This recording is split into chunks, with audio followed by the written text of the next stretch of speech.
All right, everybody, how are we doing today? Welcome back to another episode of the Robbie Basel Show. A lot of topics to discuss. A lot of things went on recently. So, uh, here's what we're going to talk about. We have, of course, the Premier League. We have some news based on some discipline for some Premier League clubs due to FFP violations to talk about. We have quick AFCON Asian Cup updates, Australian Open update, F1 news, the NFL playoffs, of course. It's gonna be in total insanity. Uh, so here's what I'm gonna do. No, we'll start with this. The NFL coaching changes. We'll head to the coaching carousel. I'll look at the list here. So last video we did that wasn't soccer. By the way, apologies for the technical difficulties if there were any from the last video. Is internet issues and stuff out of my control, but I needed to get a video done. So, listen, higher quality videos are back. Everything should be fine. I'm back in college, back with the original setup. Um, yeah, back in the dorm room setup. So everything should be fine, but we will see. So let us begin. So we will start with, well, we had to go all back to November for the first one, which was Josh McDaniels. Then Frank Reich got fired. Chargers let go of Brandon Staley. Arthur Smith out from the Falcons. Ron Rivera, I believe, is out of the Commanders. And the Titans fired Mike Vrabel. Then we got to the more chaos with Pete Carroll, Bill Belichick. They're also gone. So here are the coaching situations. What is available? So we have the coaching jobs from the Patriots, the Chargers, the Panthers, Raiders, Falcons, Commanders, Titans, and Seahawks. And this means the coordinator's fired as well, but we'll get to that later. Um, what is the most? We'll start with this question. What's the most intriguing job? There's a couple of them. I think you really think about it, the Chargers are the most. I mean, because the Chargers are in a situation where they have a lot of potential. They just need that one head coach who can lead them to seek that potential. They need an offensive minded coach, preferably, and a lot of these teams do, to be fair. Um, that would save Justin Herbert, would save this offense. Listen, the defense, they can figure that out. But the offense being very inconsistent to me this year was one of the big factors. And I mean, Brandon Staley, 24 and 24 over 3 seasons. He had very lofty expectations, and he got fired after the Raiders game. The Chargers reached the playoffs once and got embarrassed by the Jaguars, blowing that giant lead. So the big con is that they're going to be projected about 34.8 million in cap room before re-signing people, which is going to lead to a lot of possible restructures. Players like Keenan Allen, Mike Williams, Khalil Mack, Joey Bosa. There's just a couple of things, and the Chargers actually fired their GM as well. So they interim head coach Jeff Smith, Kellen Moore, who I think would be a weird hire, but I feel like would kind of work in this situation. Wednesday, recently they interviewed JoJo Wooden for the full-time general manager position, their interim GM, and I mean they also conducted interviews with Giants assistant GM Brandon Bowen. They did Patrick Graham from the Raiders, and the Chargers also requested to interview Mike McDonald from the Ravens. He was their defensive coordinator, which doesn't make sense. They need an offensive coach, and they really haven't targeted an offensive coach. They've also talked with Todd Monken, who I feel like would be a very interesting fit there, and Steve Wilkes from the Niners. So it's a lot of choices. I feel like for the Chargers, it's the most intriguing job. It's also I think the job with the most pressure. I mean, the Commanders is another interesting one. I want to talk about them next because they actually just hired a GM, the former assistant GM from the Niners. I forgot his name, but if I could scroll up on this article, we can talk about it. They just got. I can't find him. So I mean, I don't know. It's just a weird situation Washington is Atlanta. They don't know who's going to be their quarterback of the future. Did they trade for Justin Fields?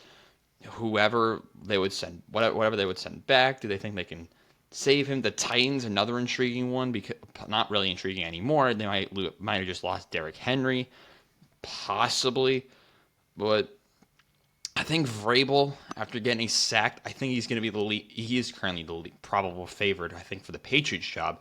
And him going to the Patriots would actually be very interesting. I don't like that idea, but it's the Patriots. They're just going to go with whatever they feel right, and they're going to find a way to go get 8 wins their first season. No idea. There's so many questions with that Patriots job. I don't even think I would want to touch it if I was a candidate right now. And that's the same with a couple of these. Like Carolina, same deal. That's the worst job, I think, 100%. You do have Bryce Young. Your goal would be to not kill this man. And they're kind of doing that, and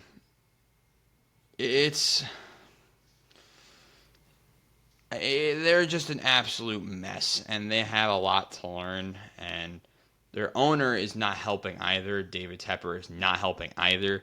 This is a complete disaster. I would not touch that job. There's a couple other interesting jobs.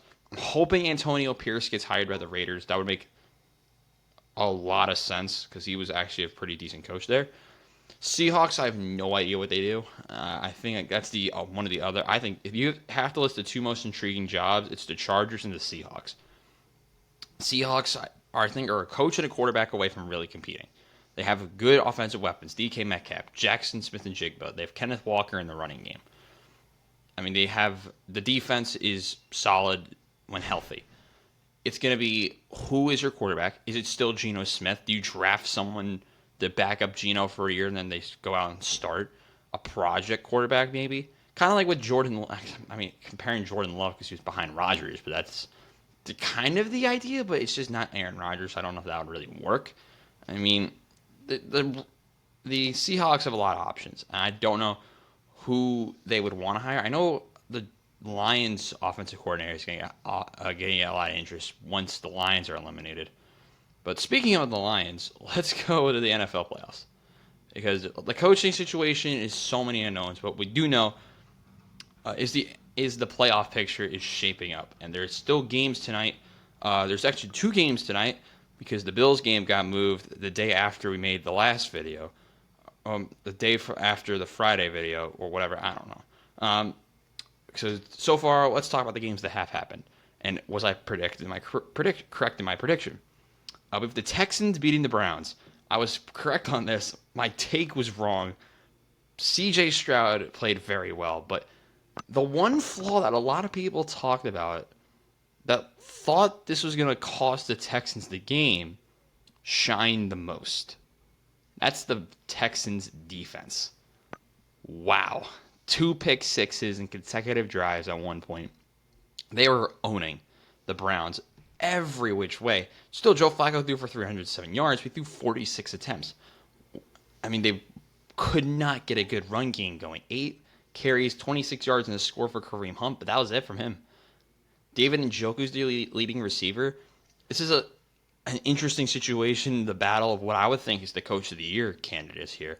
I think DeMeco Ryans has just sealed himself Coach of the Year, which fair play to him. He had having a great season so far. We still don't even know who they're going to play in the next round. But C.J. Stroud, 3 touchdowns. Devin Singletary had a good day on the ground. Nico Collins, very good still in the pass game. The defense really stepping up when they need to. I am scared for the Texans. They're probably going to be playing, I would think, the Baltimore Ravens in the next round, barring a Bills collapse in a game that actually, at the time of recording, starts in half an hour. Barring a collapse, this should be the Buffalo Bills. Sorry, not the Buffalo Bills. The Bills should win. They would face Kansas City, and the Texans would face the Ravens. That's a much bigger challenge. How would they handle the mobility of Lamar Jackson?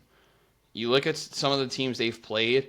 I mean, they already played the Ravens this season, and they lost 25-9. You have to go all the way back to I believe this is week 1.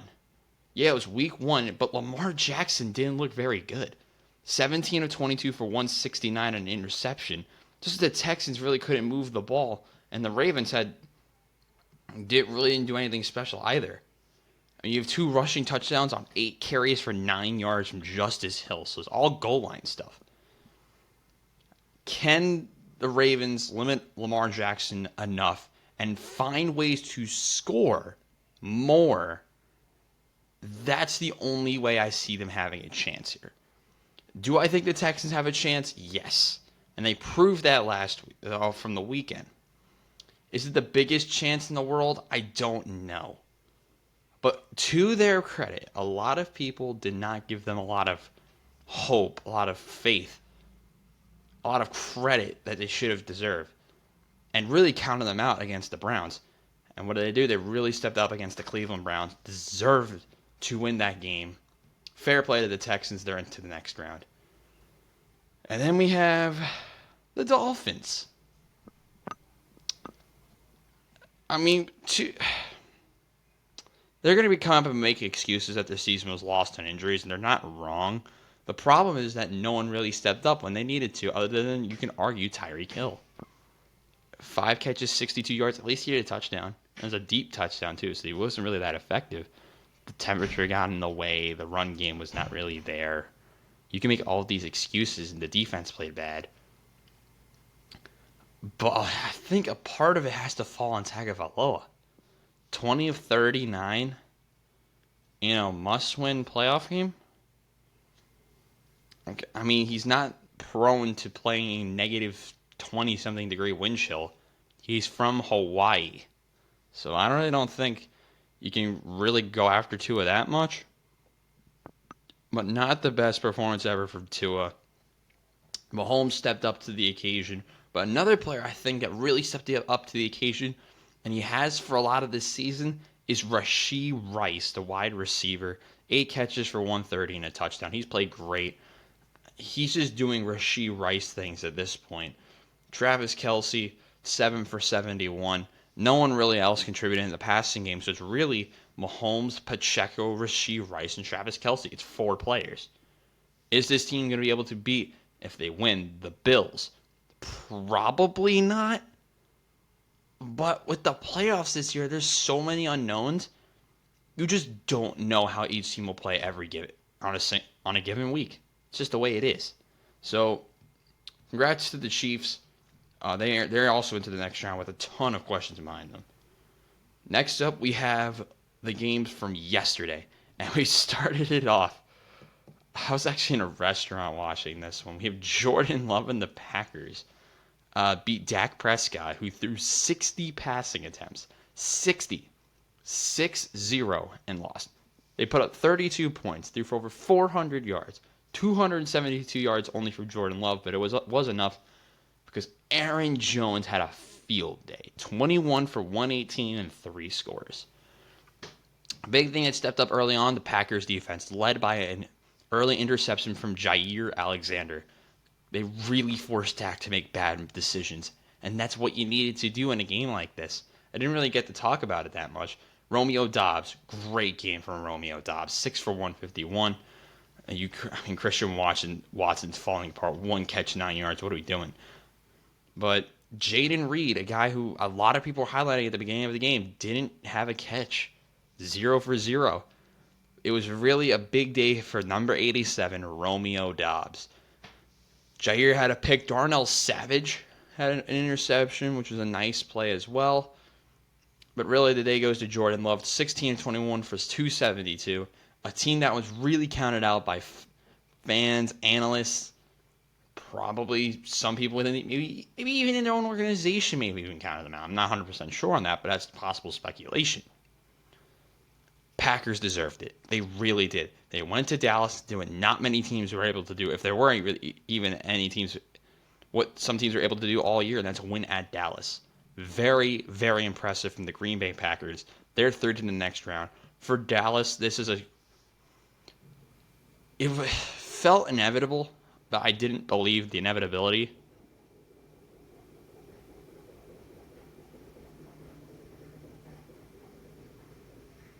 I don't know if you guys can hear that in the back. There's like a banging noise.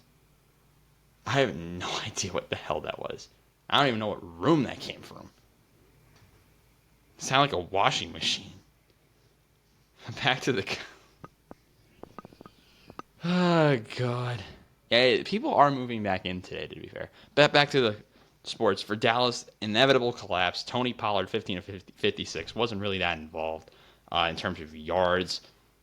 Dak just tried to do too much. Big days from Michael Gallup, CeeDee Lamb. That's what they expected. What is expected, what's not expected, is allowing 48 points at home to Green Bay. Concerning. Very concerning. And their little ability to stop the run. That's also a concern. A lost season for Dallas. They're eliminated. And then we have this game. Now, Rams-Lions. I'm going to give the Rams the benefit of the doubt. They should have at least gotten a chance at a field goal. Refs missed 2 clear penalties at the end, or down the stretch, on the last main drive from the Rams. In my opinion, it was a DPI and then a low hit on Higbee, I think is who it was, which is very unfortunate because the Lions would have had a very predictable collapse, but they're through to the next round, led by, I don't even know at this point. Jared Goff, 22 of 27, very impressive for 277, very impressive. Only 1 touchdown, though. David Montgomery had a good day on the ground, for him at least. But you had, I believe, another rushing touchdown from, I believe Gibbs had one too. Yes, he did. Jahmyr Gibbs, not really used that much. 8 for 25 and a touchdown here. Amon-Ra St. Brown doing Amon-Ra St. Brown things. Defense made some decent plays. Rams, Jared Goff was outplayed by Matt Stafford. I don't think anyone will dispute that. Kyren Williams, though, not a great game. Big-time performance from Puka Nacua. I mean, I thought it would be Cooper Kupp who would be the one to step up here. It's Puka Nacua. Cooper Kupp, only 5 catches, 27 yards. Tutu Atwell, though, had a nice touchdown that went for 38 yards. Very unlucky for LA. And I said it was going to be close, and I said it was going to be game of the week on when I made these predictions back on Tuesday, I believe is when I made them. Very unlucky from Los Angeles. I don't know if deserve to win the game is right, but the narrative of Stafford winning in Detroit, while he was getting booed, by the way, early on, would have been actually a phenomenal storyline. But unlucky for LA. I think people were shocked to even see them here in the first place. But they are eliminated. The Lions are through to the next round. They will play the winner of tonight's Eagles-Buccaneers game. Quick preview again of that one. It's going to be back and forth. I believe A.J. Brown is out. I think it's going to be still a very close game. I'm still riding with the Eagles, though, even though it feels predictable that the Bucs would win this game. It's going to be ugly. It's going to be scrappy. But Bills Steelers is more intriguing because of the situation in Buffalo. It's shambles. Oh, my God. Game kicks off in 20 minutes game kicks off in 20 minutes at the time of recording this video today, and it's going to be absolute chaos. There's going to be no offense, and though I think if there's any team that knows how to play in bad conditions with a head coach east of the Mississippi River, it's probably Mike Tomlin and the Steelers. I just don't know how the quarterback play for the Steelers is going to be. How good is Mason Rudolph going to look in the snow? Now, to their credit, they played in sloppy conditions in Baltimore and won against the Baltimore backups. That's the point there. Buffalo missing some players on defense. They really have all season. Can Pittsburgh find a way to scrape out a win in Buffalo? I think it's possible. But it's not going to be a blowout like a lot of people say it is. This game, because of the conditions, is going to make it much closer. Big day on the ground. I don't even know who to look out for on the Buffalo Bills this week. Let me find a name. Of course, you want to look for Josh Allen Diggs, but I think James Cook's going to be the big difference here. Will he be able to find the holes and create penetration and be able to move forward in this a possible ground and pound type of game from these two sides? I think it's going to be decided by a touchdown or less. I'm still picking the Buffalo Bills, though. They are, of course, my Super Bowls. That's why I'm picking them. But so far, we know only one divisional game, and we'll break it down even more on Friday. So the NFL playoffs are absolutely absurd. Now it is time for your very brief AFCON and Asian Cup updates. Uh, I wish I could say it was brought to you by something, but I don't have a sponsor. We will start in the AFCON because that tournament is in total insanity. I mean, the African Cup of Nations, I knew was going to be absolute chaos. And I wasn't wrong at all. We will start with the Ivory Coast against Guinea-Bissau. Very predictable, 2-0. If you look at the stats, uh, Ivory Coast didn't look that good. Only 0.85 xG. Guinea-Bissau just didn't really have enough good goal-scoring opportunities. Ivory Coast win the home opener, well, the opener of the tournament at home, in their home country, 2-0.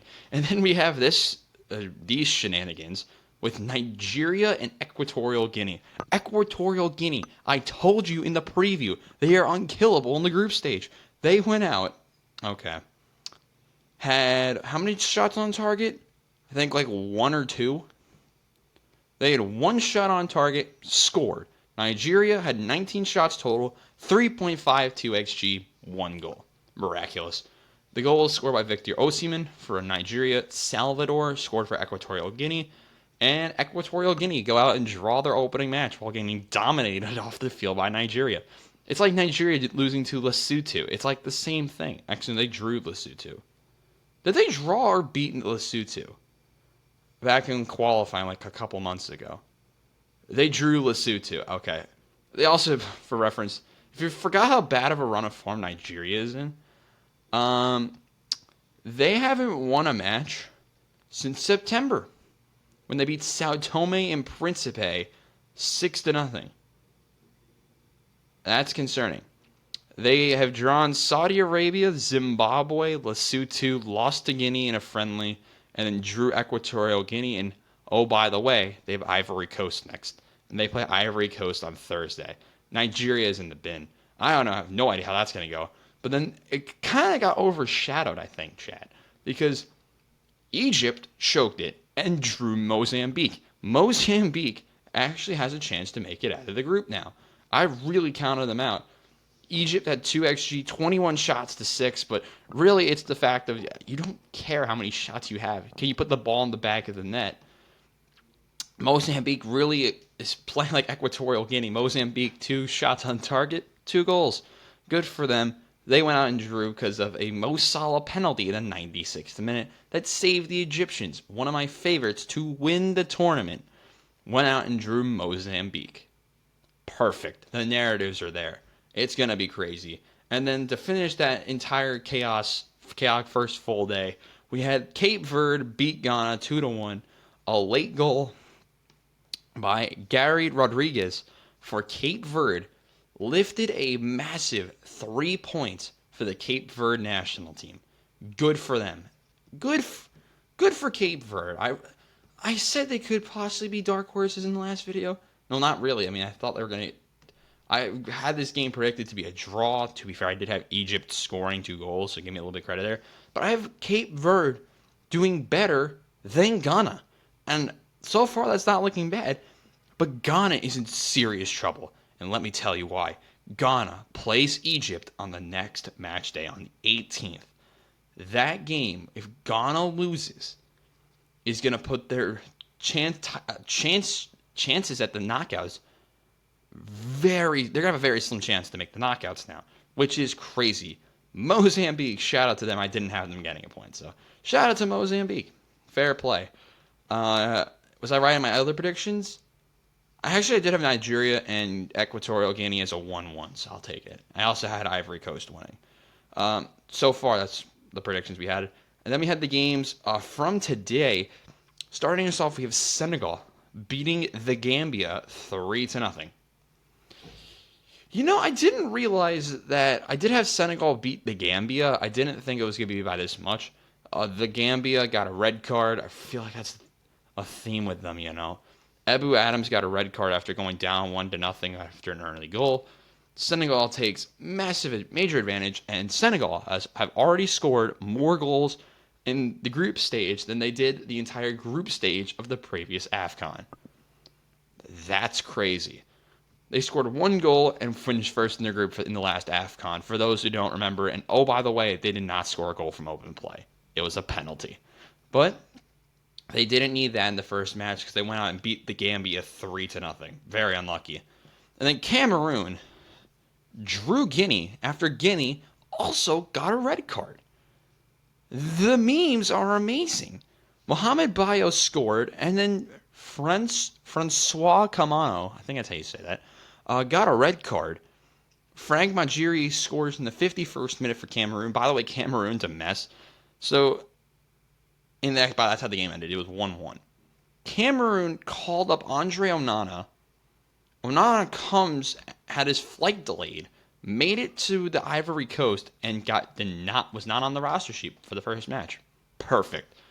Yeah, good for Guinea. I did not think they were going to do anything in this tournament. And then we currently have Algeria playing Angola. If you look at the stats, currently it's Algeria 1, Angola 0. Angola's hanging with the Desert Foxes. Fair play to Angola. You'll find out the full result of this after this video goes live. Tomorrow we have Burkina Faso, Mauritania. Mali, South Africa, I think is the best game of Tuesday. Tunisia, Namibia. Morocco, Tanzania, will anybody score? DR Congo, Zambia can be underrated. We have the Battle of the Guineas on Thursday with Equatorial Guinea and Guinea-Bissau, followed by Ivory Coast and Nigeria, which is my game of the week. Then Egypt, Ghana, another match that could really decide one team's tournament. Senegal, Cameroon is going to be the match right before the next video goes up, so you'll have my full thoughts on all those games in the AFCON in the next video to recap the games from the week. Now for your Asian Cup update, this has also been total chaos. We talked about Qatar beat Lebanon. We had Australia beat a semi-competent India team. I'll give you that. India did get outshot 28-4, but the defense wasn't that horrible. The XG, it is actually not loading it, but yeah, India got lucky to not get beaten by like 7. Then China drew Tajikistan. Wow, I did not think I was saying that in the beginning of at this part of the video. Now, to China's unfortune, I completely forgot about this. Didn't they play Hong Kong? Oh no, they didn't play Hong Kong. I'm looking at the wrong team.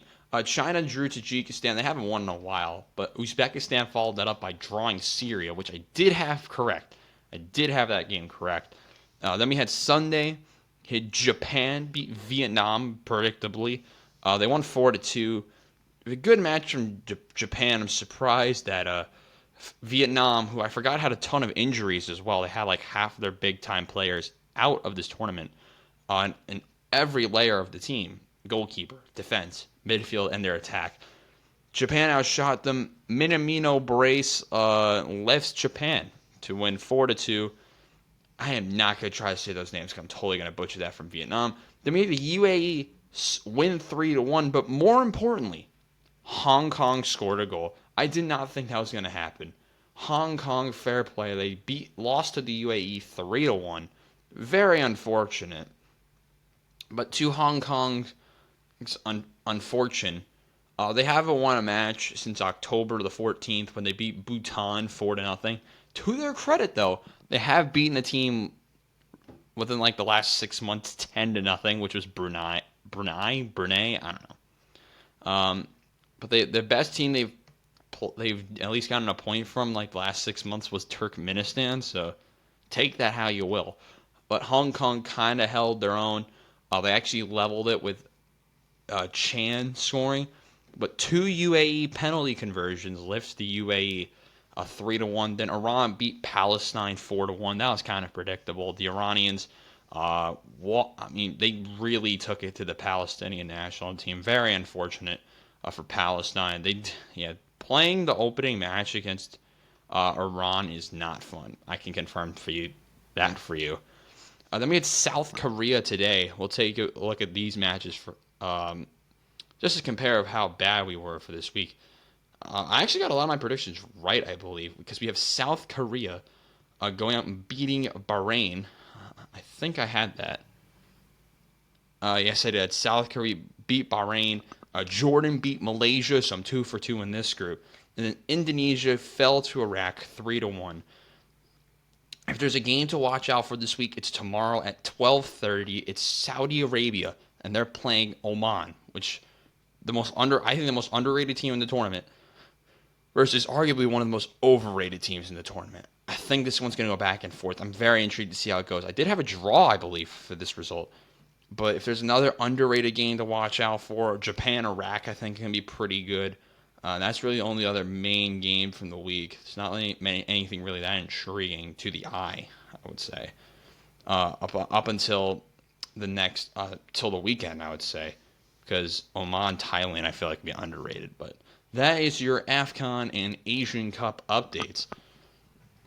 Quickly to the Premier League from the weekend. There was like 4 games. Before I get into that, we have some news to talk about because Everton is in the bin again. The narratives are miraculous and they will never get old. According to sources, which is confirmed by Fabrizio Romano, this is my iPad's right here to help me out here. Nottingham Forest and Everton are facing potential points deductions after being charged with breaching the Premier League's profit and sustainability rules. This is unfortunately word for word from The Guardian. Everton could lose more points after being charged with further breach. The clubs have 14 days to reply to the charges. We already knew this. And of course, you already know, Everton was docked 10 points earlier in the season. So what does this mean for Everton? Well, one, the best way I could put it is there is going to be a much closer bottom of the table relegation battle than I would have said during the Premier League update video with Dylan. And you guys would have known that if you make sure to go watch the video. And for those who are very confused on what I am talking about, let me give a quick rundown. And reading some of the lines from this Guardian article will help me. So clubs over a 3-year period are permitted to lose $105 million, which is $35 million a year. But because Forest spent 2 seasons in the championship, the losses are capped at $61 million, equating to $13 million each of the 2021 season and the 21-22 season, and $35 million last year. Forest is going to say this is because of Brendan Johnson having to delay the sale of him to make sure they got the highest price possible. And Everton, I mean, the whole problem with this is that they're going after this before City. And to be fair, though, I believe it's different governing bodies talking about both things. Because one has to go to like another court. It's a whole problem, but listen, City is getting very lucky right now because I feel like them not getting punished is so inevitable, but they kind of deserve it. I don't know.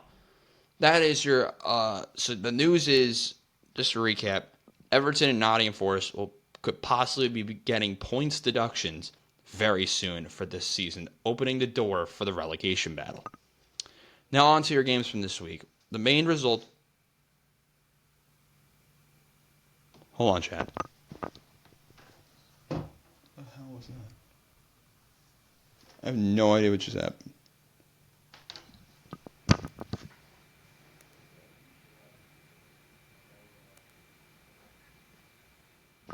Y'all heard that, right?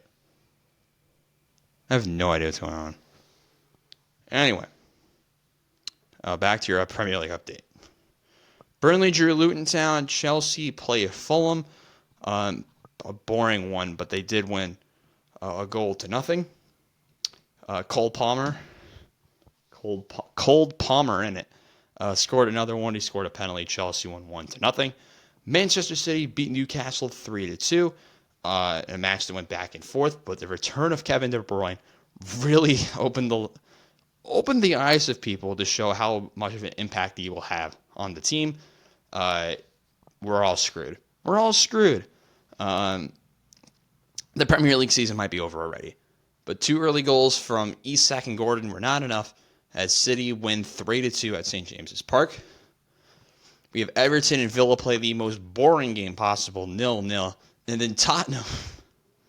This is funny for me because Tottenham went out, were losing twice, but came back, led by goals from Bentancur and Richarlison.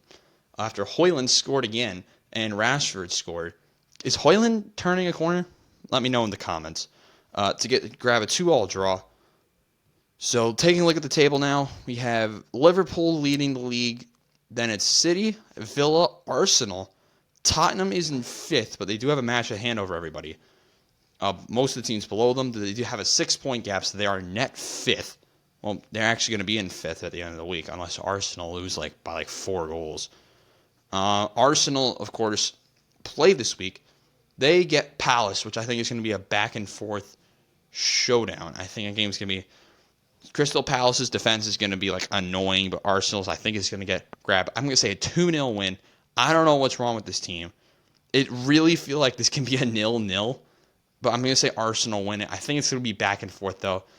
Michael Elise, who's actually rumored to go to Manchester United, is, of course, going to be on this team. You have Eze. They have some good players, but I think Arsenal's quality is just going to be enough to get them over the top. Then we have Brentford against the aforementioned Nottingham Forest. I'm going to say this is a draw. I think Forest are playing some decent football right now. They've had a little bit of a break, so I'm interested to see how both teams respond. But if Brentford want to come back this season, everything's going off today. They have to go out and win this game. I don't think they do it. I think this is a draw. Sheffield United is playing West Ham. I think that one could go either way because it's at Sheffield and playing, I believe Sheffield. No, that was at Villa Park. I think West Ham are going to cause a ton of problems. I think it's a 3-0 to West Ham. Then Bournemouth plays Liverpool. The last time these two played, Bournemouth went out and scored early, and then Liverpool's quality just took over. But they did get a red card. I'm going to say Liverpool won by the same score. I think it's going to be a 3-1 at the Vitality. And quickly for Monday's game, we have Brighton taking on Wolves. I think this is a 1-1 draw. Wolves just like to get draws, and Brighton, they're going to be without Matoma. They're going to be without some of their key pieces. And the Portuguese team, it feels like the miniature Portuguese national team.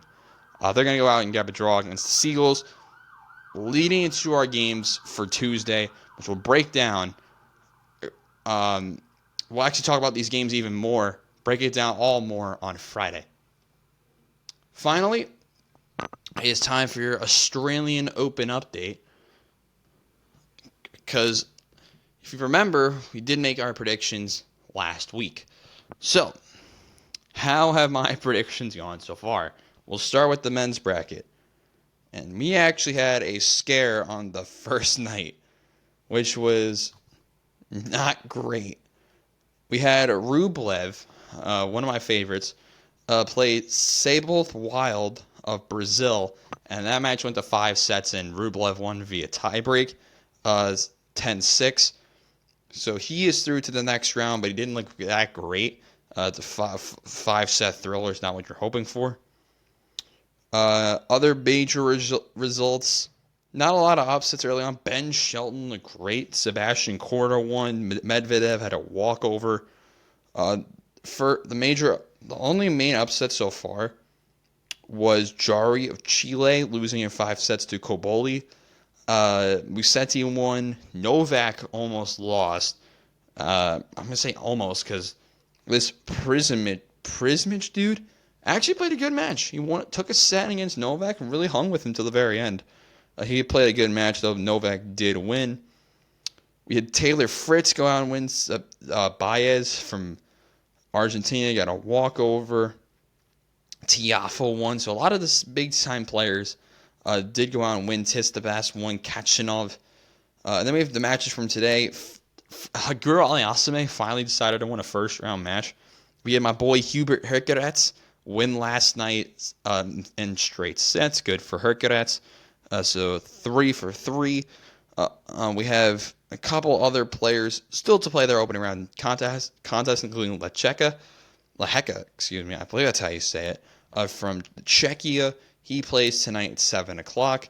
And my other pick, just making sure I'm not forgetting anyone on the men's side, because I know I am. We had Bublik. Yes, we had Mr. Bublik as our other player. And let me just see how he did. He went out and hasn't played yet. He plays tonight at 10:20. Now over to the women's side. My picks here, I know I said I was going to not pick top 3 seeds, and I picked the top 3 seed. But Rybakina just felt like the safe choice here. That's who I picked, right? We had Rybakina. Caroline Garcia played Naomi Osaka. I completely forgot Naomi Osaka was returning, and then Caroline Garcia just took care of business. Fair play, Caroline Garcia. We had Sakari go out and win her match. Rybakina, I don't think has played yet. So let me just double check that for you guys. No major upsets on the first day. Had a lot of the usual players win. Only the 30th seed Wang went out and lost. Day 2 went a little more interesting. Mertens, I talked about Mertens. She's one of my underrated picks. Sleepers, she went out and got a walkover win, so she's through the second round. Popova lost, so that's one seeded player gone. Buskova lost. Sabalenka won 6-0, 6-1. Caroline Wozniacki returns, and she gets a walkover win over Lynette. We also had Samsonova lose 6-3, 6-4 to Anisimova of the USA. So, and we also had Vondrosova from Czechia lose to Yastremska. There you go. Of Ukraine. Svitolina won. We already mentioned that. Coco Gauff went out and won. Alexandrova went out and lost. And then we have today's matches, which, of course, we had the aforementioned Caroline Garcia result. And is there any other result to talk about? Ons Jabeur won this morning. She went out and won. And then we have... Where's Rybakina? Where is Rybakina? Rybakina plays tomorrow at 3 a.m. So if you want to stay up and watch Rybakina, she's at 3 a.m. tomorrow. So all of it is still kicking off early in the Australian Open. Total chaos everywhere. This tournament's going to be great. On that note, that'll be the end of today's episode of the Robbie Basel Show. Thank you guys so much for watching. We went over so many sports today. If you like what you see, hit the like button down below and subscribe to the channel. For now, I'm Robbie Basel saying so long. See you guys Friday. Goodbye, everyone.